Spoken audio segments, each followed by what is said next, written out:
Hey everyone, and welcome back to this week's Spaceflight Update, where we cover the top stories in space each week and bring them straight to you so you never miss a thing. Our top story this week, some turbulent news aboard the ISS as 4 astronauts are going to be returning home early after a medical scare, the first medical evacuation in the ISS's 25-year history. We'll touch more on that in the later part of this video, as well as plenty of exciting work at the Starship launch sites and on the upcoming rollout of Artemis 2. But first, if you haven't dropped by the channel in the last week or so, you might have noticed things look a little different around here.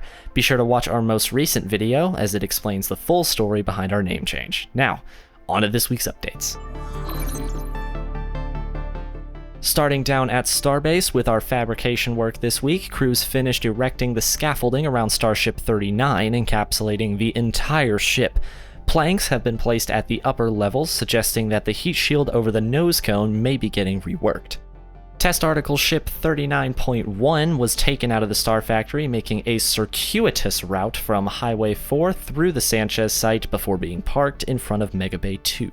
Later, the article was moved into the building, lifted off its transport stand, and over to the left side of the bay. The ship cryo stand was then brought in, and the test tank was placed onto it. Over at the Gigabase site, the South Tower crane was the 4th and final crane to be jacked to the next level for ongoing construction. Much of the work this week has been at the launch complex, though, as workers continue their efforts to bring systems online for testing and certification. The cryo-conditioning vent used to vent the cooling gas for the ship's propellant fill lines was installed on Pad 2's tower. At the old Pad 1, 2 more tanks were taken out of the deluge system, with crews making use of the LR-11,000 to lift them off their mounts and load them onto trucks before being hauled out. Workers continue to install the clamp arm doors on Pad 2's launch table. Arm doors 6, 7, 8, and 9 were placed on the mount successfully, but number 10 gave them some trouble and had to be removed. The final extension piece of Tower 2's ship quick disconnect arm, complete with its ship interface hardware and supporting plumbing, was brought to the launch complex and installed on the tower, bringing the new pad a big step closer to operation. After hooking up the crane to the extension, workers began the slow lift up to the rest of the arm and carefully started to connect the segments together. This new quick disconnect extension has hydraulically actuated work platforms, and workers performed an extension and retraction test just a few hours after installing it. With the arm installation complete, workers resumed the installation of the clamp arm doors, starting with the reinstallation of that cranky door 10, followed by 11 through 15. With that, there are just 5 more to go before the full set is in place. The chopsticks were put through another series of tests as workers continue their efforts to qualify the catch and integration capabilities at Pad 2. Large steel crane mats for spreading the crane's weight across a wider area were delivered to the air separation plant site, indicating an imminent heavy load lift on potentially unstable ground. Groundwork at Pad 2's entrance has wrapped up for now, and concrete was placed over the surface. It was also a busy week at the Massey Outpost. Assembly work of the mystery gantry at the ship's static fire station started to wrap up this week, starting with the installation of the upper right side of the truss structure. The ship aft test article was lifted off of the booster 18.3 test tank, and the crane was repositioned toward the truss structure to install the platform that had been positioned nearby. After putting cross braces in between the left and right trusses, the platform was placed on top. Once that was done, the ship aft ring segment was placed back on top of booster 18.3, followed by the can crusher cap for simulated load testing.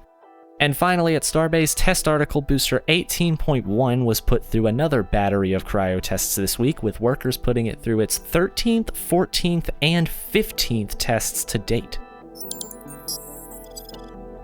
After just 1 Falcon 9 launch last week, this week saw a whopping 2 Falcon 9 launches, starting with Starlink Group 6-88 lifting off from Slick 40 for the first flight of booster 1101, carrying a batch of Starlink satellites into orbit before successfully landing downrange on Just Read the Instructions.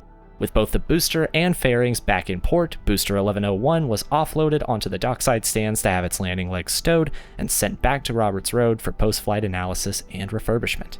A shortfall of Gravitas and Doug were sent out ahead of the Starlink Group 6-96 mission, which successfully lifted off on Friday from Slick 40, with 29 satellites riding aloft booster 1069 on its 29th flight.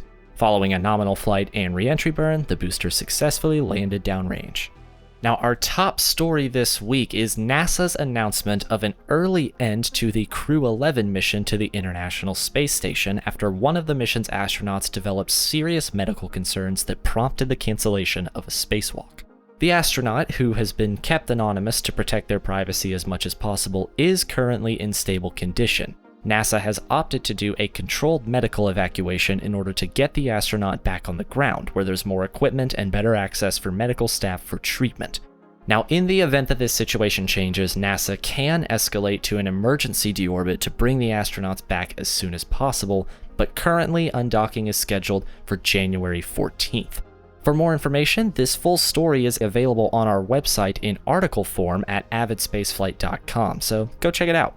Moving right along, that wasn't the only interesting news to come out of Earth orbit this week, because SpainSat NG-II, which is owned by Hisdesat and recently launched by a Falcon 9, was struck by a space particle while on its way to geostationary orbit. The company is currently evaluating the damage to the satellite and whether or not they'll need to file a claim on their $400 million insurance policy. Sierra Space has announced the completion of the first of 9 satellite structures for Plane 1 of the Space Development Agency's Tranche 2 tracking layer, which is a ballistic missile defense system designed to generate targeting-grade tracks of ballistic missile launches around the world. The structure was completed 3 months ahead of schedule, and Sierra Space highlighted the rapid development capabilities the company's been investing in. The United Launch Alliance announced that the no-earlier-than launch date of the USSF-87 mission on their Vulcan rocket is now February 2nd from Slick 41, pending range approval. The European service module for the Artemis 4 mission arrived at the Neil Armstrong Operations and Checkout Building in Kennedy Space Center, where it will be verified and connected to the Orion spacecraft. Artemis 4 is currently planned to land 2 astronauts on the moon and bring the first segment of the Lunar Gateway into orbit on the maiden flight of the SLS Block 1B. All of the stages for the first Ariane 6-4 rocket have arrived in French Guiana. The 6-4 is the 4-booster version of the newest Ariane space rocket and is expected to lift off with their first mission for Amazon's Leo constellation and the European Space Agency's first launch of 2026. One of Rocket Lab's twin Escapade spacecraft, named Gold, completed its second trajectory maneuver on the 6th, sending it beyond the Earth-Sun L2 Lagrange point and on its way to Mars alongside its sister spacecraft, Blue. Starbase was not the only place giving some attention to the ship quick disconnect arm, as the first half of the arm for LC-39A in Florida was brought to the launch complex ahead of installation. The arm was lifted off the transporter that brought it there and was then set back down. The United States Space Force has awarded another National Security Space Launch Phase 3 Lane 1 launch contract to SpaceX to deliver more Space Missile Defense Agency satellites and other test programs into orbit starting in the 4th quarter of 2026. The Japan Aerospace Exploration Agency, or JAXA, announced that one of their astronauts, Makoto Suwa, trained and graduated as an Earth Sciences astronaut, will conduct a long-duration stay aboard the International Space Station where he will perform science observations of the Earth. The Federal Communications Commission announced that SpaceX is now authorized to operate up to 15,000 Generation 2 Starlink satellites in low Earth orbit, providing fixed, mobile, and cellular satellite services in orbital shells ranging from 340 to 485 kilometers altitude.